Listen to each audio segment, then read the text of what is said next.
So I'm going to chalk this up to the least surprising thing you're going to hear this week. Somebody got fired at Manchester United, but it is probably not the person that you first visualized when you heard that sentence, right? If somebody's going to get fired at Manchester United, especially somebody that is a manager, you'd be thinking I was talking about Ten Hag. I mean, Ten Hag's like Tim Hag is Jim Ratcliffe stubbing his toe away from getting fired, right? It feels like he's been hanging over that precipice for a while. I had a lot of you guys coming into the stream and everything else talking about how he is probably not been fired because they can't find a workable replacement for him. I remember when Tuchel was being rumored around the job, when they've been talking about Allegri and whatever. And one of the people that was bringing that up, that was discussing Maxi Allegri, the former Juventus manager, as a potential coach for Manchester United, among other people that have all been pitched for a job that, by the way, somebody still has, named Erik ten Hag. Just in case you hadn't picked up on that. The person that was recommending that was a guy named Sir Alex Ferguson. You've probably heard that name before, right? This is the famous manager of Manchester United. I don't know why I'm explaining this, right? If you haven't heard that name, then it's worth a Google. I'm not going to turn this video into explaining who he is. But the most famous manager, I would say, in Manchester United's history. I mean, you can go back to Busby and whatever. But I'm going to stick it on Sir Alex Ferguson here and say he's the most famous manager they've had. He got fired today. Well, like a few days ago. I've heard about it today. So for me, it happened today. I didn't know that he was still working at Manchester United. I figured, like you maybe did, that Sir Alex Ferguson was, on as some advisory role. I don't know. All these companies tend to have boards that they have big board meetings, and people of massive importance happen to end up sitting on those board meetings. And obviously, Sir Alex is going to be one of those massively important people that's sitting at the board meeting. But no, he got fired from a very high-paying job. I got to make sure that I get this right, because this actually kind of blew my mind. You ever wonder how a club like Manchester United could be run into such massive debt? I mean, obviously, buying Antony for $100 million it's a pretty surefire way to ring up some debt. But the amount of money that these clubs ship off to people that you don't even know they're giving it to is outrageous to me. So apparently, Sir Alex Ferguson is now stepping back from his ambassadorial role at Manchester United. That's the official title here. This is the ESPN article about this. Now, in Jim Ratcliffe and Ineos, the people that are running Manchester United now, they've been making a huge deal about cost cutting. They've been firing people all over the place, like the kit man that's been there for 20 years and whatever, right? Which, I know this is savage, right? And the first time you ever see any of this pop up, right? You go, well, that's like 10 days worth of Marcus Rashford's wages or whatever, right?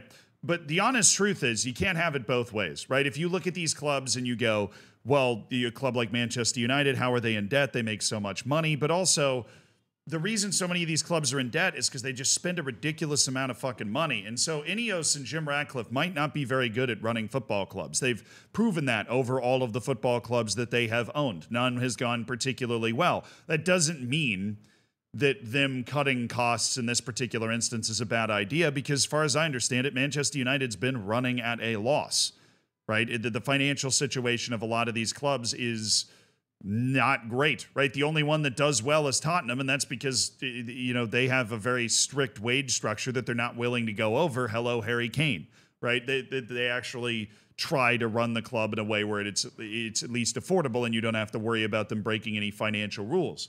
You can do that, or you can be Chelsea, but if you want to, you can't have your cake and eat it too, right? You can't get massive $100 million signings every deadline day and have this massive, expansive backroom staff if you can't necessarily afford it. It sucks, though. It obviously sucks, too. I think this is one of those sorts of situations where it's just so easy to hate on Manchester United or any other big club that does this sort of thing either way. But I'm getting distracted from the actual story. United has actually fired 250 staff members, which obviously feel bad for all 250 of those people that have been fired. But that's set to save them around £45 million, which makes sense, right? If they've decided that those staff members are redundant. Now, obviously, some of those staff members might not be redundant. Some of those staff members might be doing a job that they still need to be paid to do, right? It's saving the £45 million a year or whatever that they're looking to save. That might not end up being as good of a move as possible. But a big way to save that serious amount of money is having Sir Alex Ferguson get released from his ambassadorial duty. Because I swear you're not going to believe how much he got paid for this. The role earned the legendary former boss more than £2 million annually. Manchester United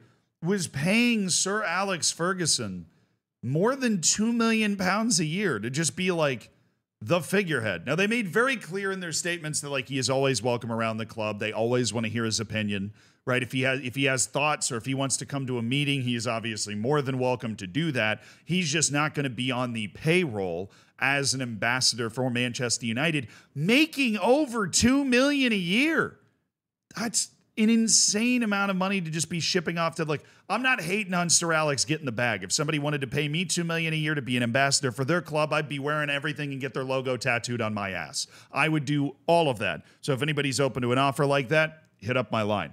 But seriously, why? It's not like Sir Alex Ferguson needs it. It's not like he's not going to be around the club anyways. It's like they just hired him just to hire him, to have him do something. Like you can have him as like a volunteer member of the board or something. That's what I literally thought that he was. But to be paying him over £2 million a year, that legitimately blew my mind. Right. And honestly, the only reason they haven't fired him, I would assume, is because you don't want to deal with the backlash and the headlines of like, well, Manchester United just isn't what it used to be. I mean, they fired Sir Alex Ferguson, when it's like, why are you paying Sir Alex Ferguson £2 million in the first place? And if you have the opportunity to save £50 million when you're running a club, which is a business basically, and as it should be to all these people. The reason I say that is because when they don't treat it as a business, then you end up with the, should we have spent all that money? No, but at least we lived the dream type speech that, Leeds got as their club was falling apart around them. But this just makes very little business sense. Like I'm stunned that they were shipping out that much money to Sir Alex Ferguson. I mean, you can adore a former manager or a former player. You can respect your idols without paying them $2 million a year, right? It's not like Lionel Messi is still getting paid $2 million a year to be an ambassador for Barcelona or something, right? Like, no. But naturally, there was significant backlash from former players. Noted poet Eric Cantona decided to chime in with something that he called the decision totally scandalous. Sure, Alex Ferguson should be able to do anything he wants at the club until the day he dies.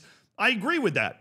I don't disagree with that. I think, honestly, the reaction from Cantona and other people around this is a fundamental misunderstanding of what actually happened. Manchester United just decided to stop paying Sir Alex Ferguson £2 million a year for an ambassadorial role with the club. He's still allowed to do whatever he wants at the club until the day he dies, basically. I mean, like ESPN's reporting literally says that will always be welcome at Old Trafford.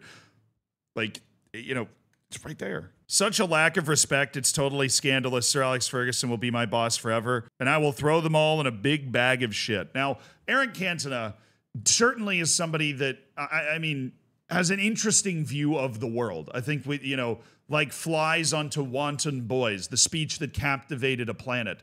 Whenever, I don't even remember what award show that was at. I feel like it was in a fever dream when I was watching that for the first time. But Cantona wasn't the only one that kind of clapped back at Manchester United, because this is an ugly headline to try to swallow.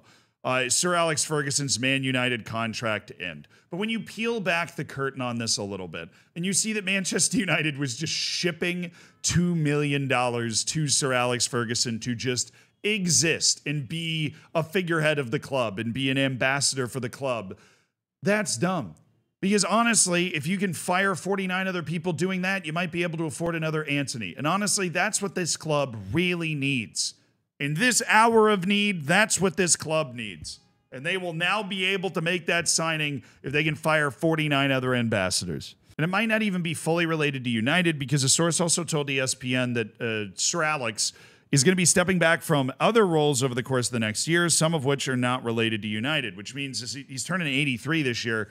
He might just be scaling it back into like full-blown retirement, just wanting to slow things down a little bit, because this article makes it clear, at least in the public statements, that this was a somewhat mutual decision, which makes people getting super mad about it a little funnier. But if you saw these headlines and you were wondering what the hell was going on, he was getting paid to be an ambassador, and Manchester United's been undergoing massive cost cutting, which is so far as I can tell, the best thing that Ineos is able to do when they take over a new club, when it comes to actually building a team to win on the field and, let's say, choosing a manager and so on and so forth. They haven't proven they can do that yet, so we'll see if they can. I don't know.